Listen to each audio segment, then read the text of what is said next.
Mr. Bob's Railroad Workbench, where we talk about math, science, history, and trains, and do it all with some pretty fun activities.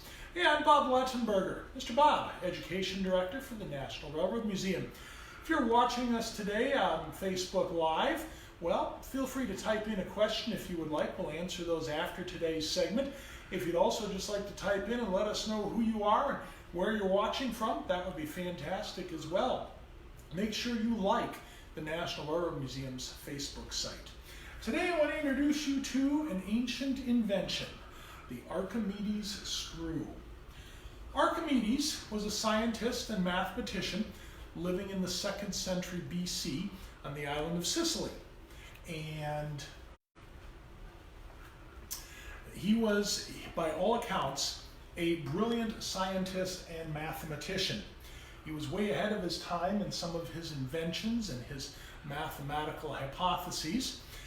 But the invention we want to talk about today was something that Archimedes, well, he's given credit for it, but he really didn't invent it. The Archimedes Screw. If we go back to the 3rd century BC, Archimedes borrowed this invention from the Egyptians. And the problem goes something like this. Both Archimedes and the Egyptians needed to move water, but to moving the water, they needed to raise it up in elevation. So Archimedes' idea was this: if he took an inclined helix and wrapped it around a shaft, he would be able to move water up in elevation. So right now you're going, what's an inclined helix around a shaft? Well, today you know that as a screw. And we see the helix going around the shaft, and as we turn the screw in, it tightens up and holds whatever we would like it to. But in Archimedes' case, he wanted to move water with it. So how does this relate to the railroads? Well, if you look on a steam locomotive, back here in the coal tender, we see the beginning of an Archimedes screw traveling through a tube, up another Archimedes screw, and into the firebox. So the Archimedes screw was actually part of the stoker and was able to move coal on some of the bigger steam locomotives. This was pretty important when we got to a locomotive like the Big Boy, who could burn 20 tons of coal in an hour. You couldn't shovel that much, so we needed some kind of mechanical assistance to move that coal. You're looking here at a straight down view into the coal bunker on the Big Boy, and you can see that Archimedes screw, the beginning of the stoker, that carries the coal on into the firebox.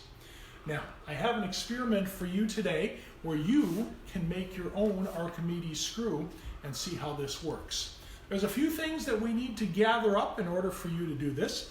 What you're going to need first is some kind of pipe, either a piece of PVC pipe, or I have here a couple of sections of tube off of a shop vac. That will work as well. You're going to need some clear, flexible plastic tubing, a good scissors, some tape, either something like duct tape, cloth tape, or electrical tape, whatever you use. You're going to want it to be able to stand up to water. We need a couple of pieces of board or some old boxes to use for elevation for our experiments later on. We're going to want a receiving basin, and we're going to want an originating basin to hold our water. We're also going to need some water. Get a little food coloring so that you can see the water moving through your Archimedes screw. And since we're using water, make sure you have a couple claws around. This could get a little messy. Also, before you take anything from around the house, say from the kitchen or off the workbench, make sure you get mom or dad's permission. So, how do we build an Archimedes screw? Well, take your piece of pipe, and what we are going to do is take that clear plastic tubing, and we are going to wrap that around the pipe nice and neat as many times as we can.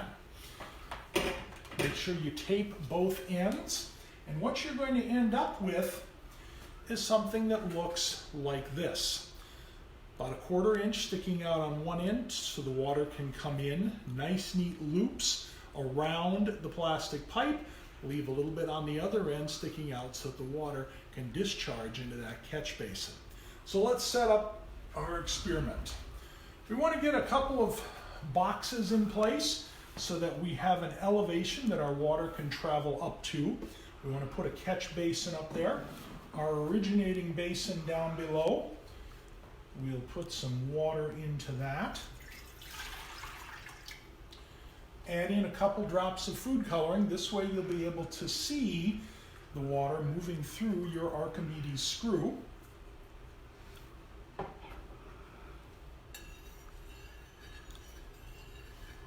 Once you have that all mixed up evenly,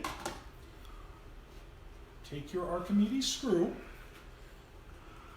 place it in the water, in the originating basin, and start turning it around, and you will notice that the water slowly, through the principles of physics, works its way up that inclined helix or Archimedes screw. It's the exact same way that they moved water in ancient Egypt, or out of the bottom of a boat, is what Archimedes used this for, or how we could move coal from a tender into the firebox on a steam locomotive. You can see the water coming out the other end. Now, if you go to our website, nationalrrmuseum.org, go under the Education tab, look for the Activity Zone. I have for you there a worksheet that will show you exactly what you need to do to make your own Archimedes screw, the supplies you'll need, and also will give you some experiments that you can conduct with your Archimedes screw. One of those experiments is, what angle of elevation will the screw work at? Well, right now we have it at a fairly low angle of elevation, but how high can you angle the screw and still have it work? What happens if we hold it almost straight up and down? Well, gravity takes over and the water runs out. And as you can see, even our simple Archimedes screw did pretty well at moving water. So, an ancient invention used by the railroads to move coal on steam locomotives. The Archimedes screw is still used today to move both liquids and solids in a number of different applications. You know, at the National Railroad Museum, it's our mission to inspire lifelong learning by providing dynamic educational opportunities through the preservation of railroad objects, engaging exhibits, and innovative programs. The National Railroad Museum, as a nonprofit organization, is supported by both public and private donations, and of course by our museum members.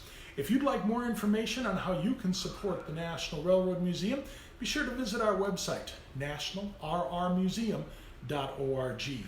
Hey, I'm Mr. Bob. Thanks for stopping by Mr. Bob's Railroad Workbench, and we'll see you again real soon.